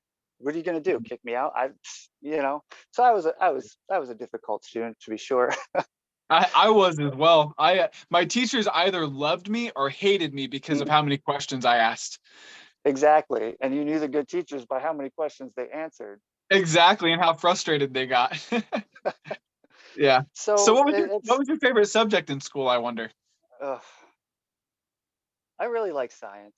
I, I I, I loved like science I too. like science. English was pretty fun too. Hmm. Um, History, yeah, I like looking back at, and I Same. think they need to teach history backwards, because then you see Gives you where we perspective. are, Yeah. and then you Yeah. see how we got there, and all the stupid shit that came to get us to the point we're at now, and you can be I like, why love the that hell idea. did that? We need to do something different. Start current, because kids understand current a little better because they can see it on the news and everything. Hmm. Start current and go backwards, because there's a lot of interesting things that we could have avoided if we, you I know. agree. Well, yeah, absolutely. History repeats itself, right? Because they like to hide shit. So how is magic viewed in your area, typically? Ugh, moderately tolerated. Come a long way. All right. It's there's a church every 3 or 4 corners in the city, and like, so Okay. there's a heavy Christian population, and growing up, it was very not tolerated. I was one of a few, but it's definitely gotten to be more. And there's the last 20 years has been quite the change in perspective and acceptance of, primarily, if you want to get into it, witchcraft. The Hmm. acceptance of witchcraft throughout the United States as being either a lark, like entertaining, it's amusing, to just plain accepted as a religion, is pretty profound. Seeing that change over the last 20 years, because up until that point it was kind of a struggle, and I don't know how many times I got into arguments and had people stop me, even in shopping. They'd see my pentagram, and the dude, I would have my silver pentagram, dude would have a silver cross and come up to me and start, "Hey, what's that mean? What's that symbol mean?" And then I'd be like, "It stands for the name of Jesus." "What's that mean?" Because the pentagram is Yod Hey Shin Bao Hey. It was the original symbol for the name of Jesus, and it would just they would just mess with their heads, and it's kind of It's entertaining. probably been around longer than that, but it is a good representation of that for sure. I'm not saying it was the first time it was used, but that was the first symbol for the name Jesus, and it has been around longer than that, definitely. But when they first used a symbol for the name of Jesus before they did the fish, it was the pentagram. Interesting. That makes sense. Are there any we've already discussed some of like Donald Michael Craig. Oh boy, now there's a train going by. I had an interesting experience during an Enokian invocation. Really? Yeah, my ex at the time was playing Seer, and some of the spirit, I forget which one it was. I don't remember the name. I think it was one of the Bonaram, and like what looked like a page had arrived, and they were going like that. And my Seer, she was like, I don't. He's doing something with his hand. He's like that, and I recognized that. I was like, is he playing the trumpet? And as soon as I said that, the train went Uh-huh. off like that. And it just reminded me of that. And as soon as I said, is it a trumpet? And boom. And she said, yes, there's a trumpet in his hand. And the train horn just blared for much longer than that. And then that spirit left, and the spirit I was calling showed up. And yeah, it was pretty interesting. That's interesting. That train rarely ever comes by except when I'm either performing magic or talking about magic. It's a Right. train yard where trains come to be repaired. So it's not like there's constant traffic. It's like we Right. get Right. one every week or two, maybe. But one time That's I the, was in a that's the, ceremony. Go ahead. no, go ahead. No, finish. You're in a ceremony. I was in a ceremony one time and I had headphones in. So because I had like music that I had made for the ceremony playing in my ears. And all of a sudden, like I had got to the zenith of the ceremony and I was like, I feel weird. And then like I realized that I felt the ground vibrating, but I didn't know why. And then I took my headphones out, and as soon as I did, the train blared its horn, and it scared the ever loving hell out of me because I was somewhere Yeah, else. I didn't know what the hell a you train were was. swimming. You were And so I swimming. was swimming, yeah, and all of a sudden there's this like sound that just jarred me. I swear my heart stopped for like 2 seconds. And then I was like, oh, it's just the train. But man, it Or definitely set was the it? tone. Yeah, and I don't think it was an Enochian ritual or ceremony, but it was definitely I think I was working with the Shem actually. I think it was Vahuvia. And as soon as I got to like the crux of it, it was just like, man. Anyway, trains are crazy. Yeah. I was gonna jokingly say it's the Christian egregore in your area interfering with your Yeah, work. trying to silence us. Yeah. Yeah, that's hilarious. It could very well be. Um, but what are some things you're looking forward to in the future? Uh, so here's my long-term project. I'm working to so studying scripture, and as well as a bunch of other things. I was half joking one day that when they were baptizing people, that they were actually drowning them so Right, that they would die, and then and they then be would have their reborn. experience, because they would go out of their bodies and then they would come back. You know what I mean? But so I thought that was pretty funny, and made me chuckle that here they are drowning people. But did they really resuscitate? I wonder sometimes if mouth-to-mouth resuscitation is really that new, because how hard is it to think that you need to breathe for somebody when they stop breathing? I feel like that kind of, at some point, somebody in the ancient world figured that out. But The kiss so of then I life. started, yeah.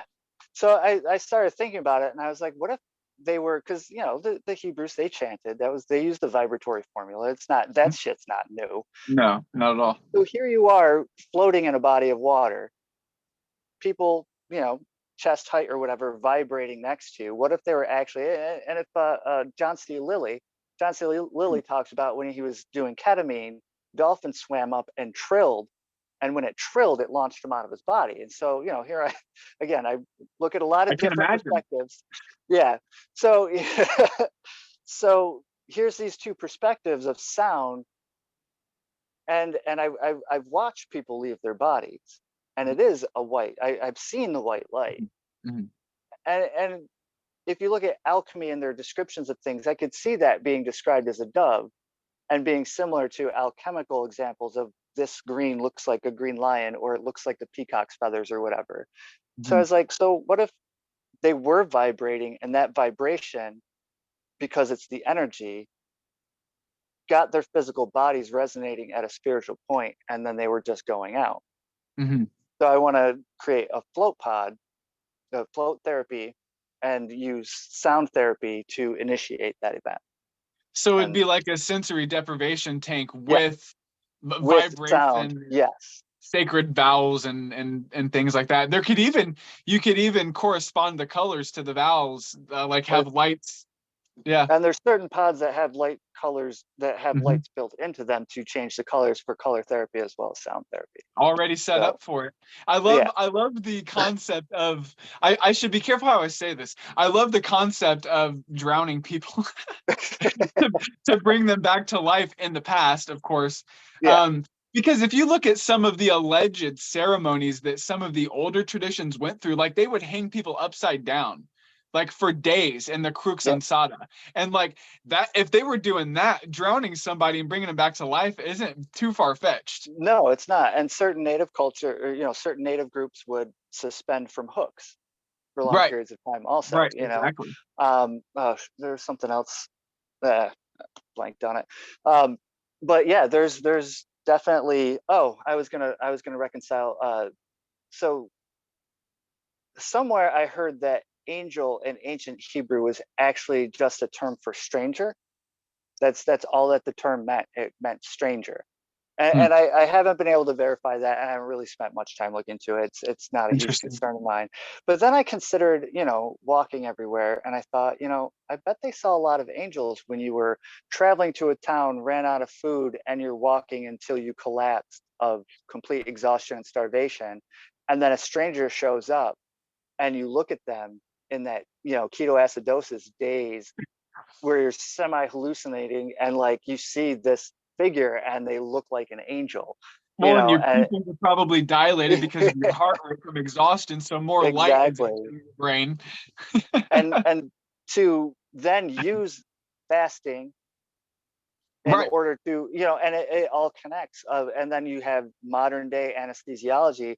I tried very hard to find an anesthesiologist that would work with me to go into to use twilight states Hmm. in Hmm. order to facilitate projection in a smoother fashion, because I don't know about all of your experiences, but I've had some relatively uncomfortable experiences egressing, and it seems to Yeah, relate to being, the closer I am to physical consciousness, the more harsh the vibrations are, to the point where if I could feel it with my physical body, it would be painful. It would be like I was I being think so. electrocuted.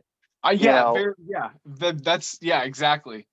I didn't have it until somebody had mentioned it.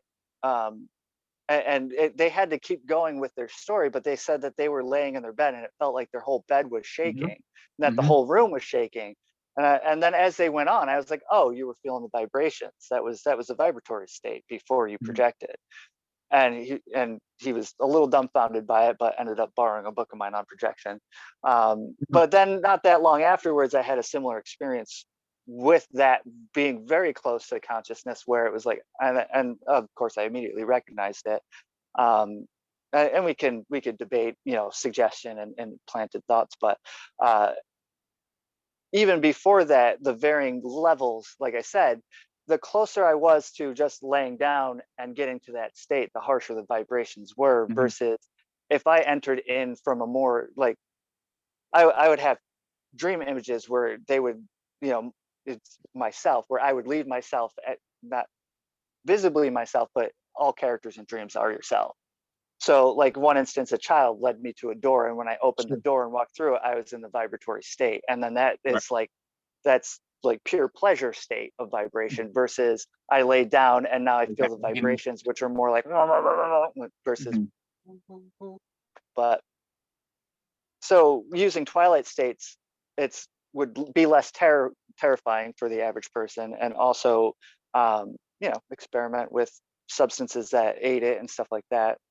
Mhm. You know, and valerian, and also I, as far as other things I'm pursuing, I haven't been able to get into it much lately, but I started getting into actual laboratory alchemy. I came across Excellent. a group on Facebook that's just absolutely amazing, treasure trove of information. It's Alchemy Study on Facebook for anybody that's interested. I highly recommend it, because there's a spiritual alchemy, but and even within that group, there's a debate. And again, I'm just like, you know, no, it's just laboratory. It's all, you know, physical, and then it's, no, Why it's pure not both? spiritual. Laboratory is pointless, and I'm just like, it's both. Just do both. Right. ¿Por qué no I los don't dos? understand why, but the resources there, especially the philosophers of nature, they have available there, Okay. and the person who put it there is licensed to do so and everything, and that is a great beginning guide for spagyrics and stuff like that. But I learned a lot just watching, you know, because you sit there and you contemplate the the mixtures and what you're doing as you're doing it, you know, and Right. just like I'm working with an herb associated with Venus, and literally there's a drop from the condensator that is making a pentagram as it's going. Right. I'm working with Jupiter, and it's making a square, Right. and I'm like, whoa. And I tested it and did it again, and it still did it, because each one's vibrating at a different frequency, and so it's That's moving it incredible. even though it's the same heat. And I'm just like, wow. And just the colors and stuff, that I don't know, it's very impressive. And just watching the salts as you're boiling off the water that the salts are dissolved in, and they're formulating, and you're watching the energy as it's boiling and moving. Actually, it's going the other way. You would think the center would be the hottest point, but the liquid is actually going down at the center and then pushing out to the sides, and then you start circulating your energy in that manner. Yeah, no, it's I always felt like something was missing in my practices, and I tried to make up for it with drugs. You know what I Mhm. mean? To get Mhm. that, you know, that physical aspect of it, to combine it. But now Mhm. with alchemy, I have herbs associated specifically with the deities Right. or Right. the planet that I can now imbibe. Mhm. And over the course of my lifetime, I've paid very close attention to my states of consciousness to Do you keep a determine. journal? I have at various times. I don't generally now, because uh, it gets old after a while, you know. But if I'm doing something substantial, like my daily stuff, I'm not going to note it. I mean, I did it for like 15 years. You know, Right. it's Right. just like, yeah, Yeah, you get to know yourself it's the after a LRP while. ritual.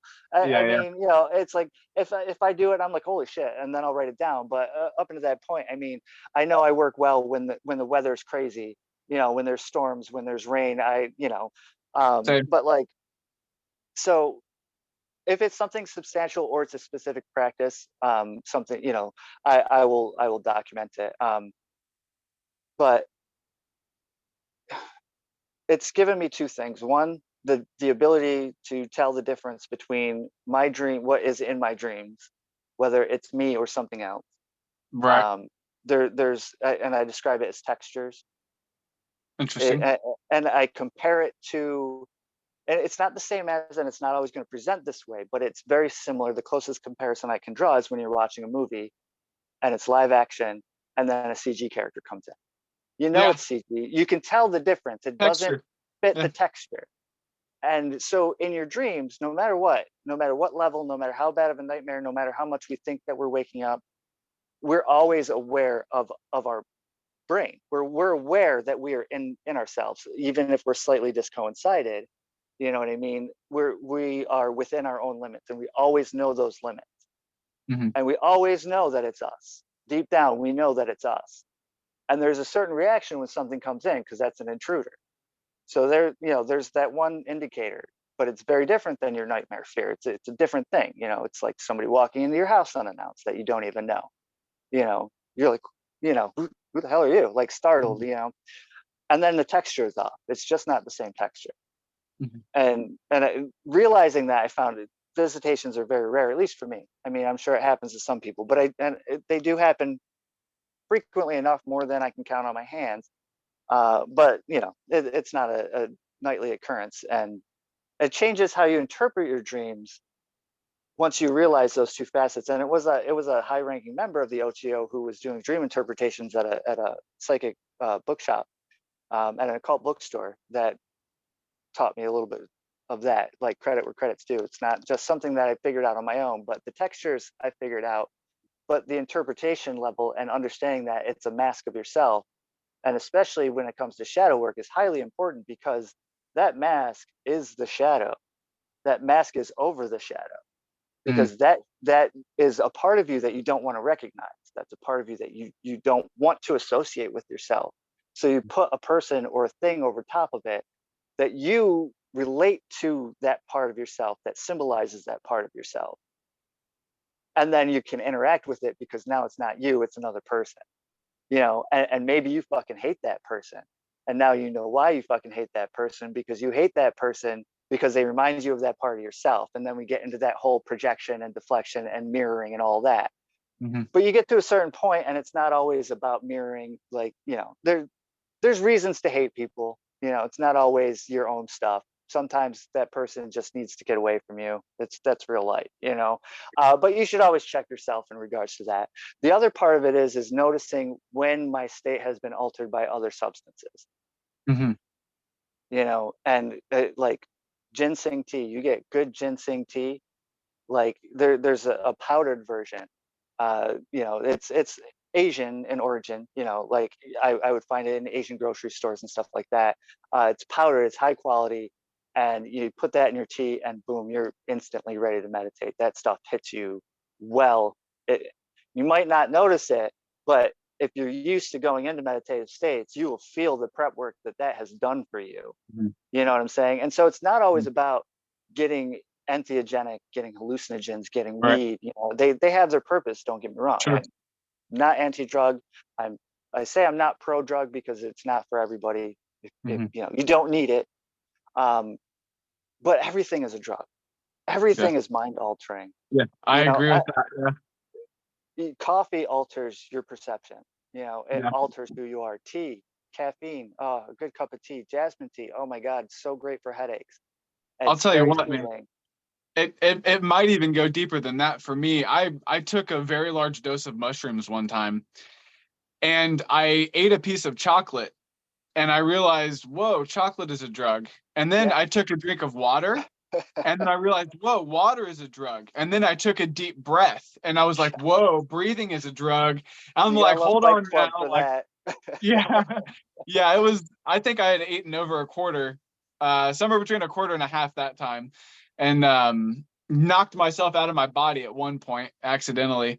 That was fun, trying to find my way back after that. But yeah, everything is a drug. Language is a drug. Oxygen is a drug. The act of breathing is transmutation, and Emotions, all of it. emotions. Yeah. I get Speaking of frustrated. I get frustrated with people. Sorry, I'll cut you off real quick. Saying that it's a crutch. Drugs are a crutch. So what? I truly believe that we've been spiritually crippled by our current society. Yeah. Okay. Mm-hmm. So if I was missing a leg, are you gonna demean me for using a crutch? You know what I'm saying? So it's a crutch, big deal. You don't need a crutch. Good for you. I do. It's who I am. I accept that. You know Well, what we I all mean? have crutches, whether we realize it or not. I mean, Right. some people's But crutch is their family. Some people's crutch is Jerry Springer. Everybody has a crutch. hold on a second. somebody might be home, but yes, exactly. And we call it a support system. That sounds much Sure. better than a crutch.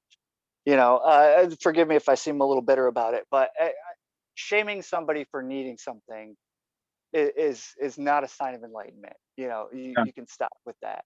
Yeah. But yeah, I interrupted what you were saying about something, and I I was just saying, apologize. speaking of breath being a form of Yes. transmutation, reminded me of alchemy, and I love the idea of chemical, physical, material alchemy, and I've actually experimented with spagyrics or spagyrics or how Yeah. there's several. However, exactly. Yeah.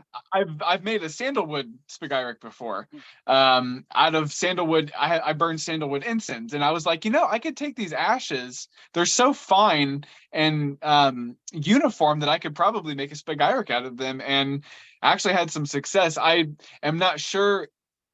I think I had more of a subtle effect, if any at all. It'll be But subtle. yeah, it was definitely an interesting process, and it made me come to the assumption, I guess, that the first alchemists weren't doing it for metaphysical reasons. They were just metaphysical practitioners, and they realized during the process all of the metaphysical applications that the process could have, maybe. Because I think so many people approach it from like, oh no, they were doing it to try to get enlightenment. And it's like, no, they were chemists, they were scientists, and this was another science. And just like every other science that they used, music as well, they tried to extrude and extract spiritual principles from it. And it goes back to what we were saying early on, circle it around, that back then physics and metaphysics were not so separated. Exactly. They were Yeah. both considered legitimate sciences. Yeah. um, Science was just science back then. And no and matter what facet of the stone you were looking at. right. And I was just gonna say, I find it funny. Thomas Aquinas, his whole discourse was on metaphysics and Mhm. explains that. But I find it funny because modern science is still struggling to counter his one Gotcha. explanation of God from the 1300s, and they're still struggling to overcome that, to debunk it or whatever. And it's basically that whatever the first cause was, the cause that was not from an effect, whatever the first cause was, that is God. Mhm. And that really changes how you look at it, and it goes back to the definitions thing. Uh-huh. You don't define God based on your definition. Mhm. You define God based on experience and on how it is, it defines itself. And Absolutely. the creation, whether you call it the Big Bang, fine, you call it the Big Bang. If that's the first cause, that's God, which then has to make us change how we understand what God is. Mhm. Um, and yeah, Pythagoras, math, it was magic. Writing, it was magic. We take it for granted now. But the fact that you can write something down and 300 years later, your knowledge, what you were saying is still there. How is that not powerful magic? Yeah, I think we're like fish swimming around in the sea that don't know there's any water when it comes to music and language as magic, because we're so inundated by it that we can't see the forest through the trees. And we're just taught it doesn't exist. I mean, what were you taught in school about music? You do it. You're in music Yeah, class, do music. it's something But you learn. Yeah, what significance did your music class attribute to music? Any? cultural. I think that's about it. Cultural and Right. emotional significance. Well, at least it had the emotional significance to it. Mine didn't even cover that. It was like, this is what we're going to do. Okay. And then we did the music, and then we did it for Yeah. people watching. That's why you do music, is so that people look at you. That was what I got out of it. But I describe music as an audible aura. And so when I got Spotify, I started looking into more electronic music, Sure. because it has a more ethereal quality to it. I love it.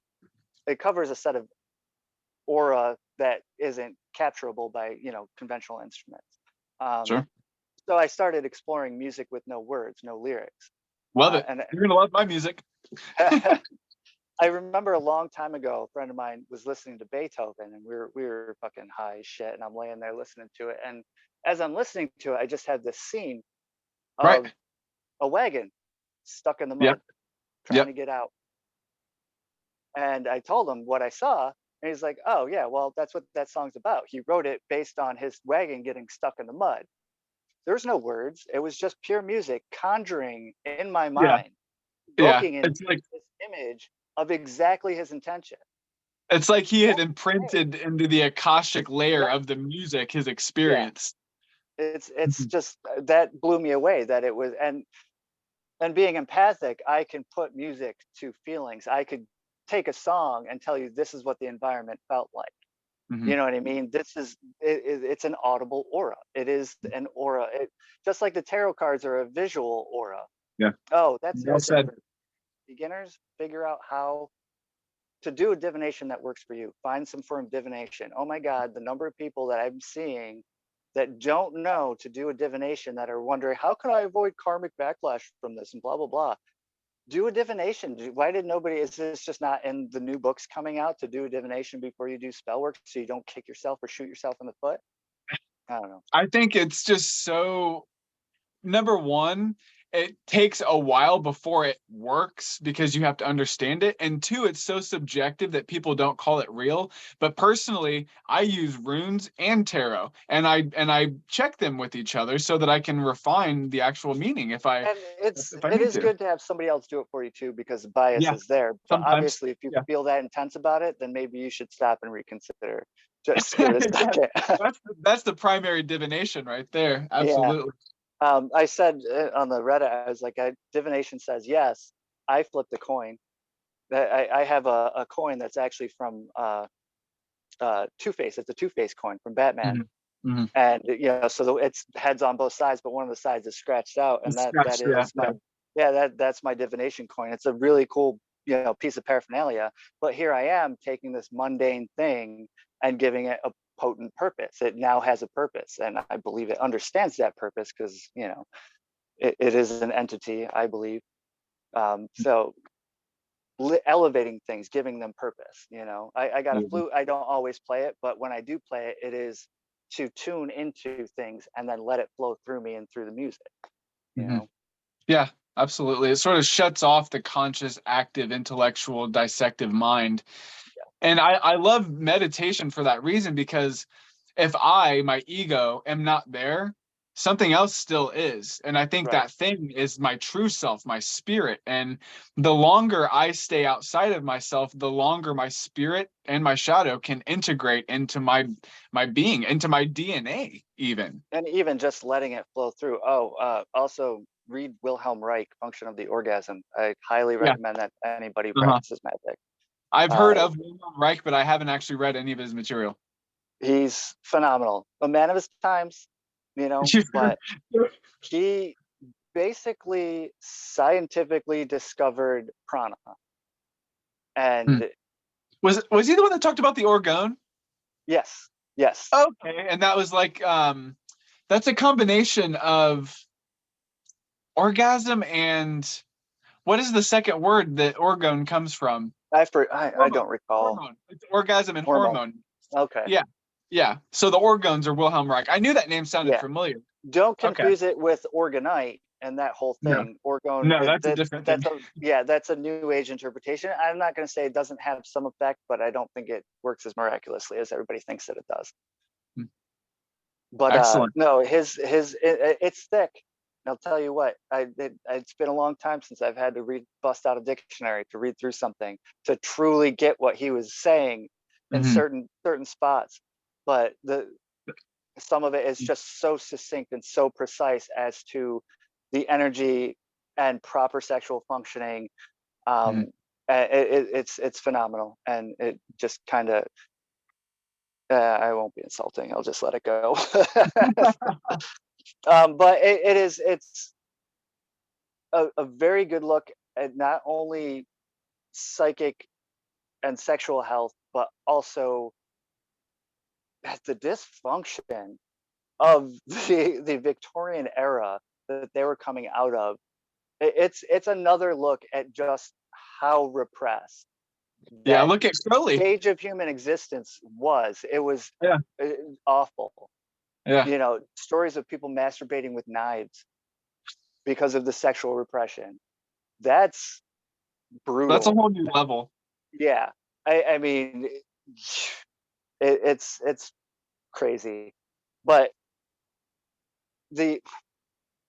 also the effectiveness of his work to alleviate neuroses versus the failure of Freud to alleviate neuroses. Because Freud and Jung, they were less successful than Reich was, but Reich's the Yeah, one that got his books burned. I wonder why yeah, that was. yeah, yeah. So, and in tandem with Jung, and I don't know, I haven't read as much Jung as I probably should have, but it wasn't until recently that I realized that they finally had published his Red Book, and at I which have it. point the Yeah, Red Book reveals that he actually believed that all of it was not psychological. And I feel yeah. like that should be read first before reading into anything else, even though I haven't read it yet. So I really shouldn't actually I say that for highly, sure. highly But recommend the Red Book. It approaches all of his works from a mystical standpoint. And he actually had, like Dante had Virgil, he had a guide named Philemon, right, who was like a Gnostic saint, I believe. And yeah, I'd let you borrow it if I could, but I'm too busy going over it and over it and over it. There's some wonderful imagery that where he's designed mandalas based on his experiences in the spirit plane, and right, his right, technique for active imagination is actually what I teach to get people. I teach people active imagination so that they can learn scrying, and then I teach right. them scrying so that they can learn path working, and then I teach path working so they can learn astral projection. But active Nice. imagination is that I'll be first right back. level. I can hear you. Keep talking. Okay. So yeah, the Red Book is great. And I love that he finally was able to come out as saying that Well, he he didn't wasn't.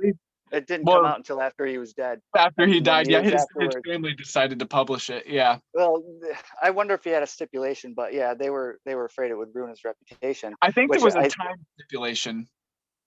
right. It I would make think he sense. was, yeah, I think he was knowledgeable enough to know that the times were changing and eventually stuff like that would be accepted. And also not to ruin his legacy, because all of his writing would still be being sold. His Mhm. family could still benefit, and if he ruined that legacy, then they wouldn't have benefited from all of his work. Yeah, well, and mankind wouldn't have benefited from his work either because it would have gotten Exactly. burned. Yeah, it would have been burned right alongside Reich's work. Although I think Reich, he took a pretty strong stance against religion mostly, and I would say faux spirituality, because I think he was uh, trying to help true spirituality. It's really weird because sometimes he comes at it real hard, uh, but at the same time he's coming up with the the main focal points of what he calls character armor, which Sure. is exceptional to study into that, which I think is covered more in character analysis. Those are the only two that I've read of his work. The function of the orgasm and character analysis. But he came up with 7 points that are the primary points, and they perfectly align with the chakras. Well, the 7 chakra system, I should say. Right.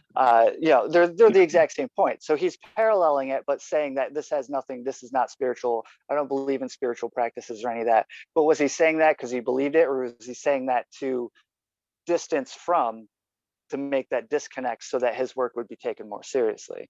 Yeah. Because if he came out and said chakras are real, they would have burned his books probably even faster. Yeah.